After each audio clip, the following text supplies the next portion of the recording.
You know what it is? I'm ill as well, and making this video is not going to be easy. Like, I'm ill. For the past couple of days I've been ill.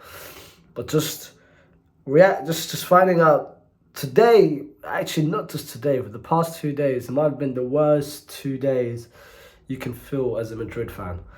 Just from everything that comes to it, bro. 2 days ago, we find out that Tibo ACL, starting goalkeeper, our best goalkeeper, one of the best goalkeepers in the world, the best goalkeeper in the world, is injured, ACL, out for the whole season. And then the rumours starting to begin. The rumours starting to kick in. Who's going to replace him? De Gea is one of the names. Kepa is one of the names, bro. You know, like, the best two options we can get is De Gea and Kepa. It's a mid-off. I don't know who I want to get. Wallah, like, who should I get out of the two? They don't strike me with confidence, Ak. But anyway, you know what? I said I was going to be calm in this video. And now Kepa, yesterday it's been announced that he's going to be the person. I'll give my thoughts after. Yesterday we win. Hey, yay, vamos. Today we find out. I wake up. By the way, wallah, I've been ill. Like, sleeping yesterday was difficult. I find out today that Kylian Mbappe has decided to extend his contract. Has decided now to stay at PSG. And that's it. For the past 7 years, since 2015, we've been rumoured to get him. Paris had Mbappe on his mind. Look, man. Look, this is what he's doing to me. He's had Mbappe on his mind. He's had scouts in Monaco, in France, just to scout this guy. And every season we think he's going to come. Every year goes passing by, and Perez's obsession gets bigger and bigger and bigger. His fetish gets stronger. Just imagine it. Last season, you all saw what he did last season. Publicly embarrassed us, bro. Embarrassed the whole fan base. The whole institution of Real Madrid. Embarrassed us. And he decided to extend his contract, decided to stay. And what? And literally the following game, he's out here screaming Puta Madrid with the PSG fans. Puta Madrid.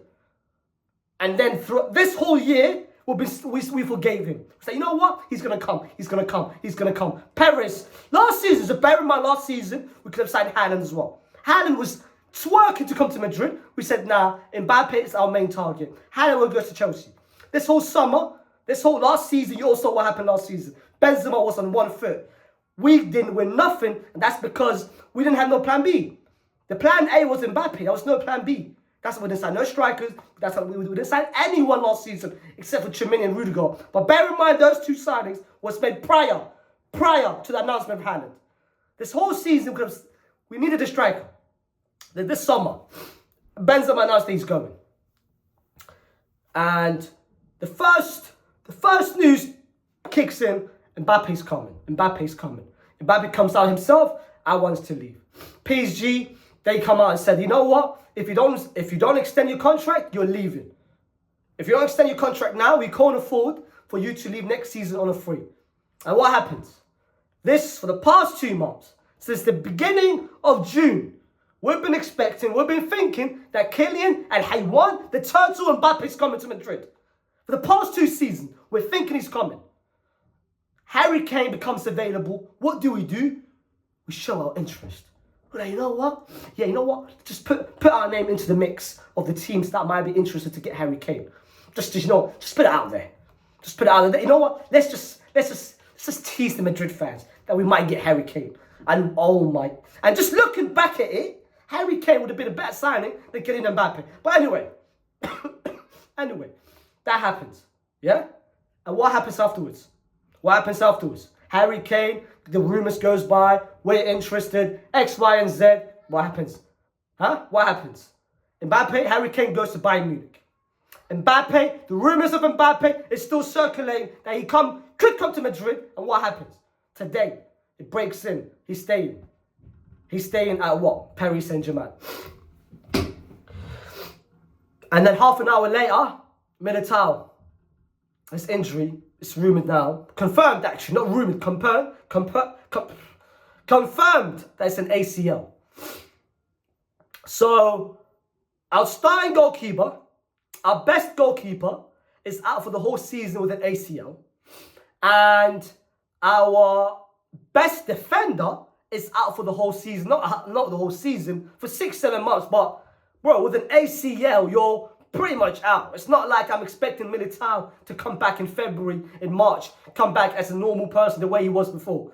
It's gonna take time for him to heal and for him to actually adapt to him playing football again. It's gonna take at least a year for him to be back to normal. That's if he comes back to normal. We've seen players in the past with ACLs. It will take them a couple of years, bro.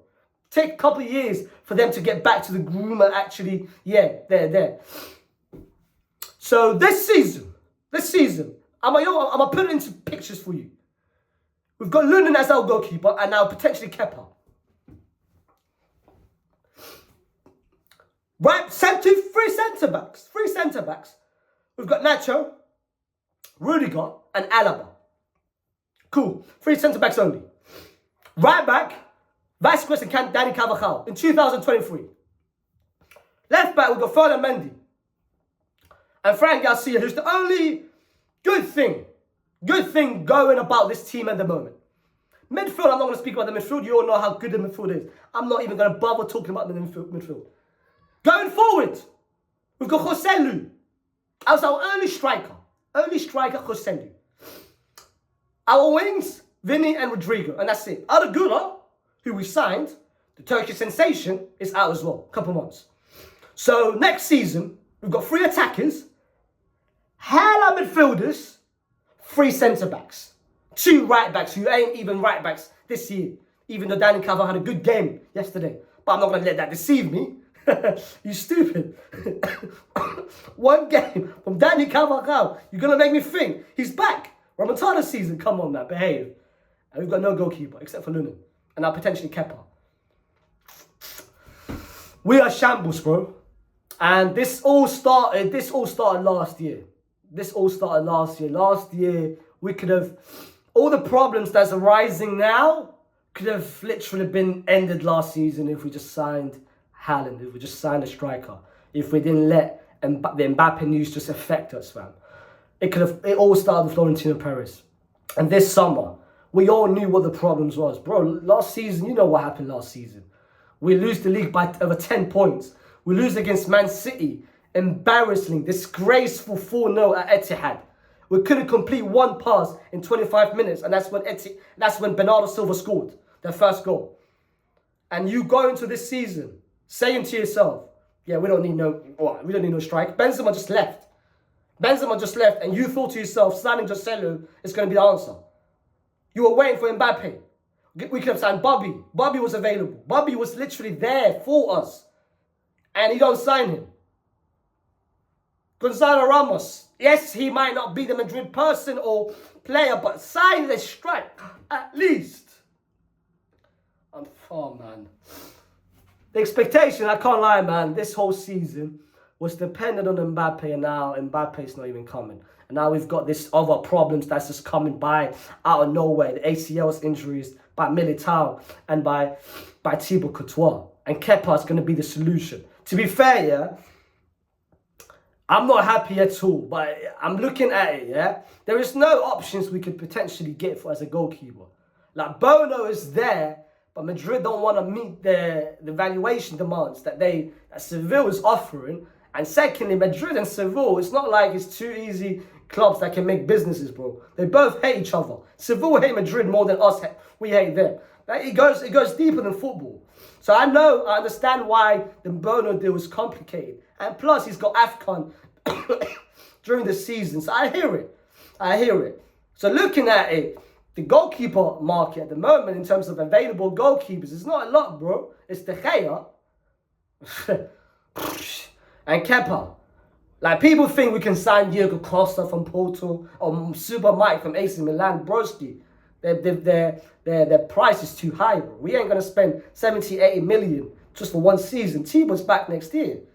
We ain't going to spend 70, 80 million for just 1 season.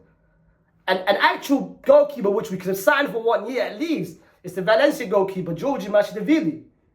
And if I pronounce that correctly, crazy. But he's the only we can sign. But then again, we ain't going to spend 30 million. And is he prepared to be the backup option? And is Valencia ready to offload him beginning of the season when they just won yesterday?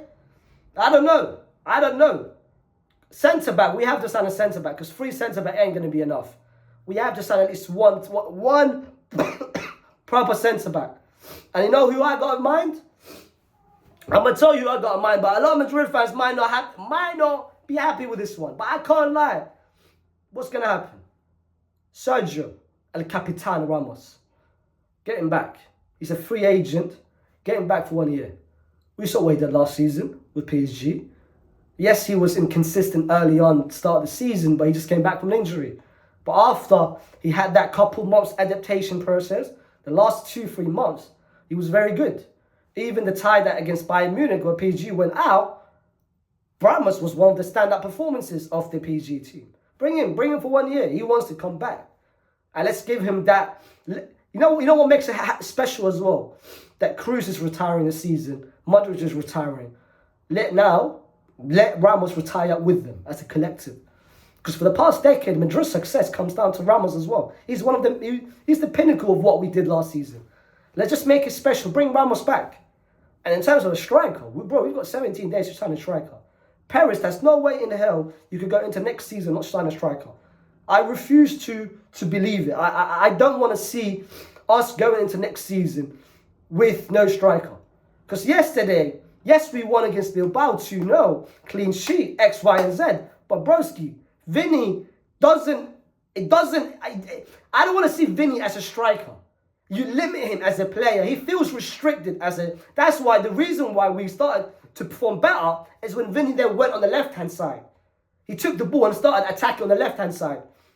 Don't restrict Vinny into a striker.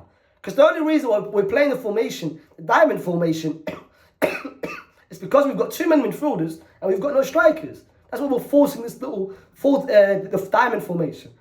But sign a striker. I don't want to see Vinny as a striker this whole season. Because nothing good is going to happen from it. We ain't going to win the league. I know for a fact we ain't winning the league. Well, there's no way in hell we're winning the league. And I wouldn't even be surprised if we don't finish 2nd or 3rd. Literally, I've already managed my own expectations. We ain't going to win the league. We might battle for 3rd or 4th. That's how bad it is, bro. Especially with the injuries now that's coming by to our team. If we had Tibo, if we had Militao, yeah, we finished 2nd comfortably. But now with the injuries, nah, bro. I don't even feel comfortable finishing 3rd. Let alone finishing tops 2 or 1st. The Champions League, broski, I swear to God, I could see us finishing 3rd. Depending on the group that we get into, we could finish 3rd. Europa League team. Liverpool, Madrid, part 5, part 6, part 7. Europa League final. I've already managed my own expectations. But again, this whole thing, it starts with Florentino Perez. You started it, you better end it, broski. You better end it. We could have eliminated this whole thing if you just did what you had to do last season, but you didn't. You didn't. Your obsession was too big for you. So now you could finish it. Get the players that we need, and we could potentially have a good season. If you don't, long